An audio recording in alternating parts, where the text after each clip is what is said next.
نحمده ونصلي على رسوله الكريم اما بعد فاعوذ بالله من الشيطان الرجيم بسم الله الرحمن الرحيم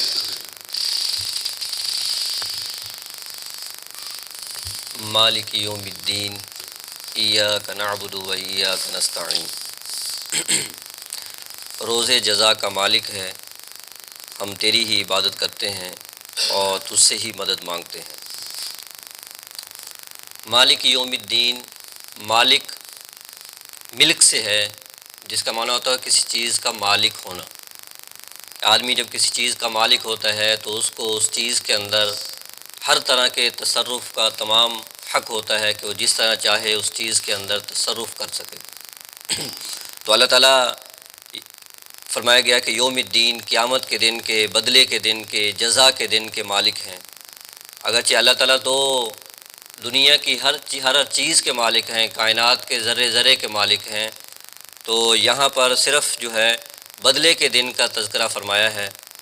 اس لیے کہ اگرچہ دنیا کے اندر بھی حقیقی معنوں میں ملکیت تو اللہ تعالیٰ کی ہے، لیکن ظاہری طور پر اللہ تعالیٰ نے انسانوں کو عارضی جو ہے ملکیتیں دے رکھی ہیں۔ کوئی اپنے گھر کا مالک ہے وہ عارضی ہے، جائیداد کا مالک ہے عارضی ہے، ایک وقت جو ہے وہ یہ ظاہری ملکیت بھی، عارضی ملکیت بھی ختم ہو جائے گی، لیکن قیامت کا دن ایسا ہے کہ وہاں پر ظاہری ملکیت بھی کسی کی نہیں ہوگی۔ وہاں پر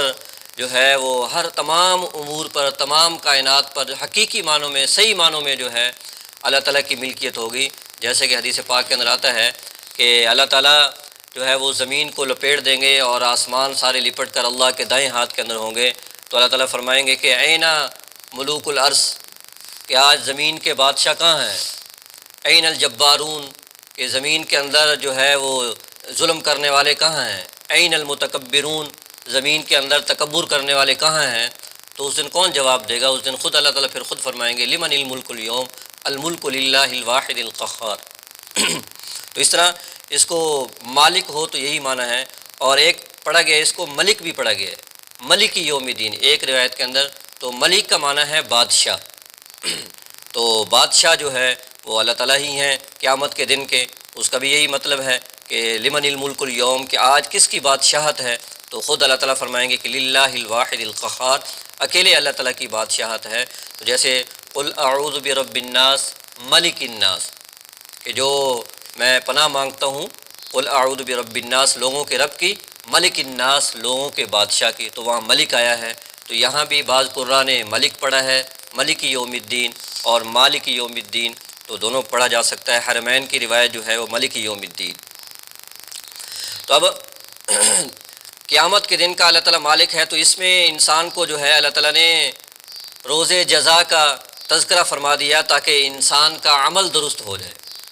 اس لیے کہ دنیا کے اندر خیر بھی ہے، شر بھی ہے، اچھے لوگ بھی ہیں، برے لوگ بھی ہیں۔ اگر جو ہے کوئی ایسا دن مقرر نہ کیا جاتا جس میں اچھوں کو اچھائی کا بدلہ ملتا، بروں کو برائی کا بدلہ ملتا، تو اگر ایسا دن نہ ہو تو پھر ہر آدمی تو آزاد ہوتا، وہ کہتا کہ جزا سزا تو ہے ہی نہیں، تو جس طرح چاہو کرتے رہو۔ تو اللہ تعالیٰ فرما رہے ہیں کہ اگر ایسا ہوتا تو پھر کیا ام نجعل المتقین کالفجار، کیا ہم تقوی والوں کو، پرہیزگاروں کو فاسق فاجروں کی طرح بنا دیں؟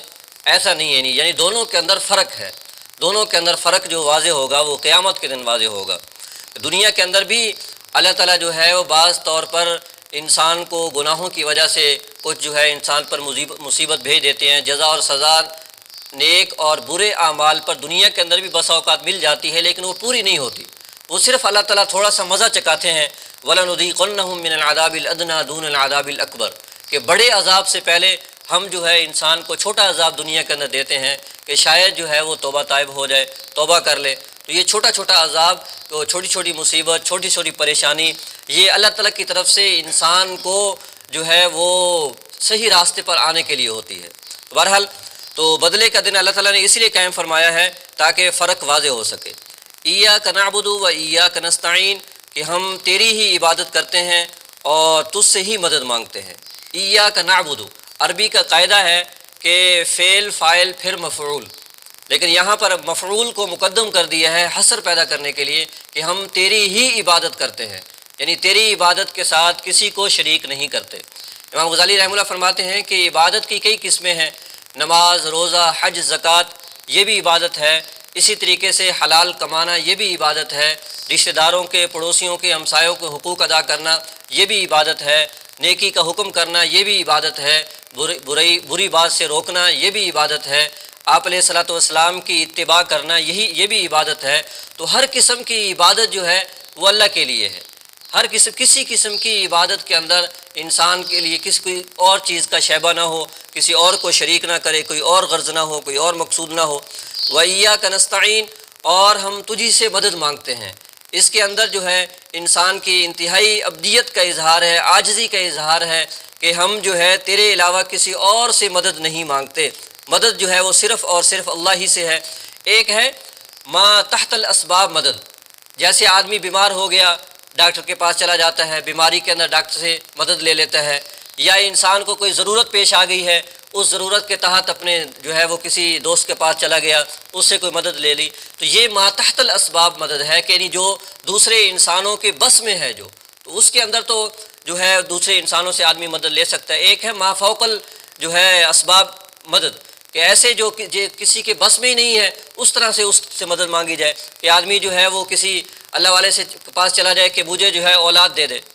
تو اب ظاہر ہے وہ تو اس کے بس میں نہیں ہے، اولاد دینا تو اس کے بس میں نہیں ہے، یا اس کے پاس چلا جائے کہ مجھے جو ہے اس مرض سے صحت یاب کر دے، تو ظاہر ہے تو یہ ما فوق الاسباب مدد مانگنا ہے۔ اس طرح کی مدد جو ہے وہ غیر اللہ سے جائز نہیں ہے۔ ما تحت الاسباب جو مدد ہے وہ غیر اللہ سے لے سکتے ہیں، جو ما فوق الاسباب ہے وہ غیر اللہ سے مانگنا وہ جائز نہیں ہے، وہ صرف اور صرف جو ہے اللہ تعالیٰ ہی سے ہے۔ تو اس لیے فرمایا کہ ایاک نستعین، کہ ہم تجھ ہی سے مدد مانگتے ہیں۔ تو یہ ایسی آیت ہے جس کے بارے میں اللہ تعالیٰ نے فرمایا کہ یہ میرے اور میرے بندے کے درمیان میں ہے، یعنی پہلا جز جو ہے ایاک نعبد اللہ کے ساتھ خاص ہے، و ایاک نستعین کے اندر بندہ جو ہے وہ اللہ تعالیٰ سے مانگ رہا ہے، اور ظاہر ہے اللہ تعالیٰ جو ہے وہ عطا فرما